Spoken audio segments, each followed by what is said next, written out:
Hey everybody, this is Bobby. I just wanted to make a quick video touching on something that I posted on my personal Facebook page a few days ago and something that I brought up briefly in the Tuesday Night Live event on Mechanics Alliance. And this is going to be directed mainly towards technicians and mechanics, whichever term you feel like using. So, one of the things right now is that there is a technician shortage across this country. You will see it if you look at Indeed, Monster, wherever you look for your job postings. And you'll see that they're offering signing bonuses, and you'll see that they're offering relocation bonuses, and plenty of other things to do, like, hey, that would be nice. But one thing that I implore you to do is when you are interviewing for a job, if you have decided to leave the shop you're at, or um, you know, just maybe even getting into the field,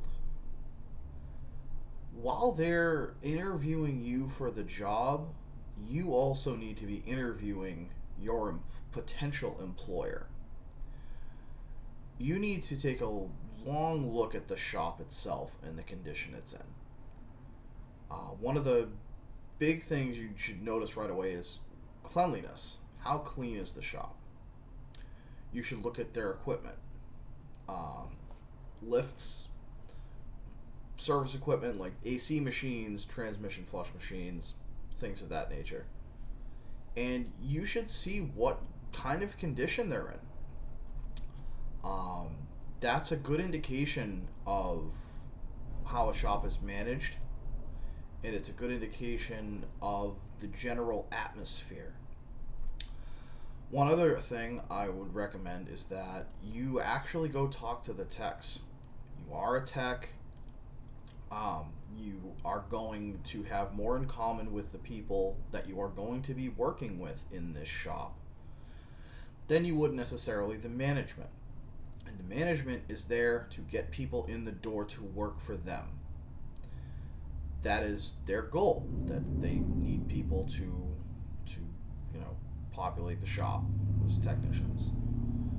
Um, but it is up to you while you're there. While they're asking you, well, what are you looking for? What are your goals?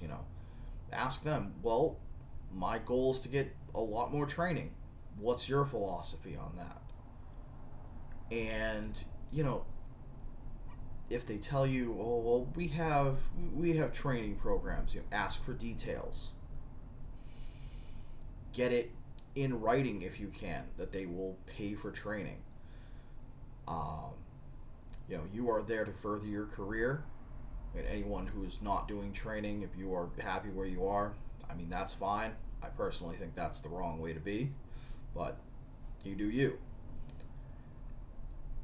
But yeah, you guys have to be interviewing your interviewer. You have to look around that shop, and you got to see, are these techs strung out? Are there tools thrown all over the place? Is it filthy? What's the general atmosphere of that shop and the attitudes of the people who work there? Because that will be you in a couple of months. And is this going to be a place where, yeah, you might make some money, but you're going to run yourself into the ground doing it, and you're going to hate life, you know? And there's definitely some signs that you can pick up on, like the general attitude of the technicians while they're dealing with the service advisors. The service advisors' attitudes back towards the technicians.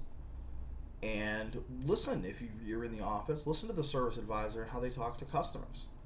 All of this plays into how much money you're going to be making. So, if there's a problem, it should be pretty evident. And if you start seeing red flags, walk. We are no longer in a job market where there's a overflow of techs. We are in a job market where there is a distinct shortage of them.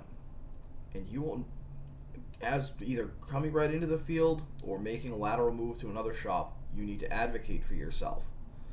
You need to go in there. You have to have your set. This is what I need from you. This is my list of what I need from a shop. And stick to it. Stick to your guns. If they offer you low money, give them a counter offer. If they're, oh, we're not going to pay for training. Well, sorry, then I'm going to need more money because I'm going to have to pay for it myself. If they don't offer any kind of training, I personally, that's not a shop I would want to work in.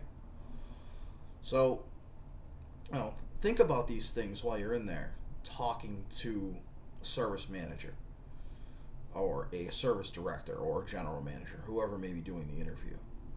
And to realize that you are worth a lot.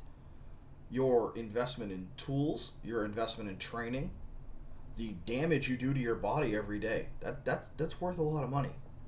And these places that are paying $21, $22 an hour for B techs and maybe $25, $26 an hour for A techs, those places got to go the way of the dinosaur. We are worth a lot more than that.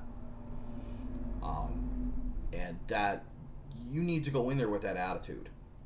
Because if you don't, they're going to lowball you because they're there to make a profit. The less money they have to pay you, the more money they can make. They want to make as much money off of you as possible.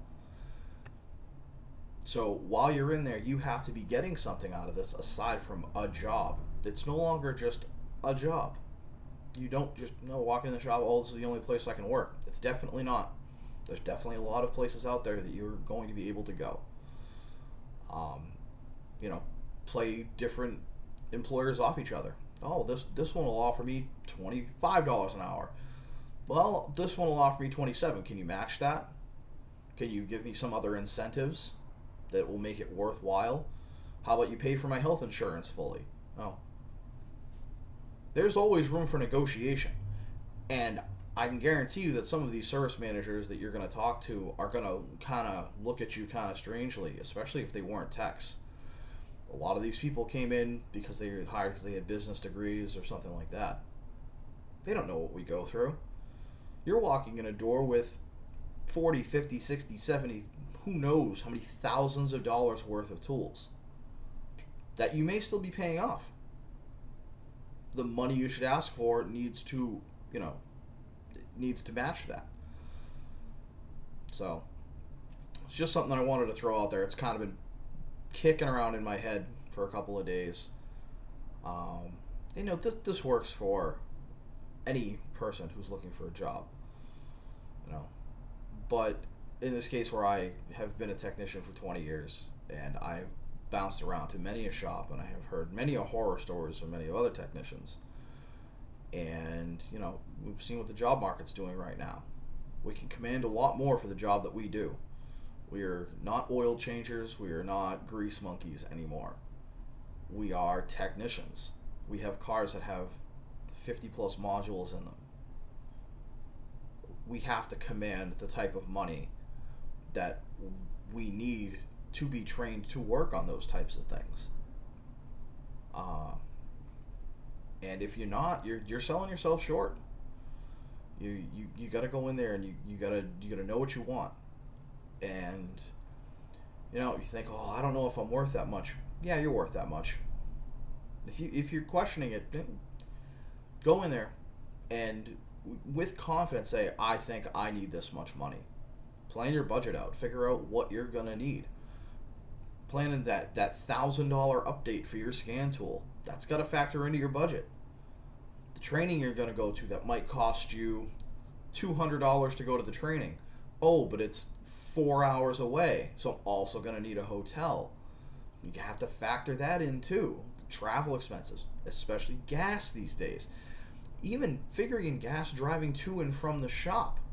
If that shop is 15 miles away from you and there's another shop that's 3, hey, you're saving a good amount of money in gas. That's almost like you're earning more because you have to spend that much less in fuel.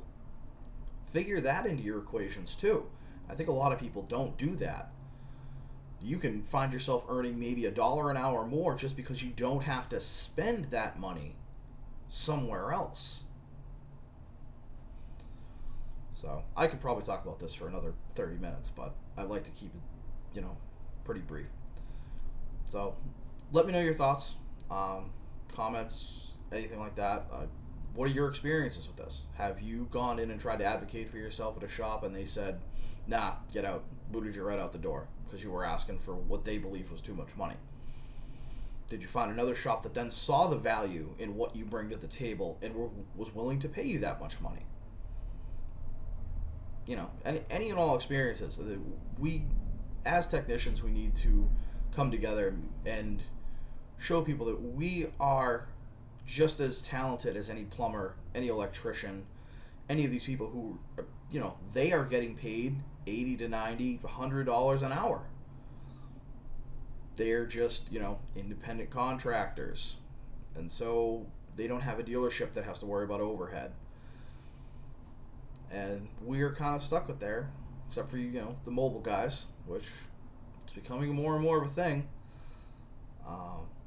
Very viable. So that may also be something to look into. Hey, I don't want somebody to pay me what I think I'm worth. I think I'm worth enough that I can go out and make that money on my own and make more than that. I think I can be my own boss. If you think that, fantastic. Put together a business plan. Guys at Mechanics Alliance can help you with that. And get out there and get after it. But you're worth a lot more than what you'll see on a lot of these ads. You're worth more than $40,000 a year. Just in tools alone, you're worth more than that. So, that's what I got. Thanks for listening. See you next time.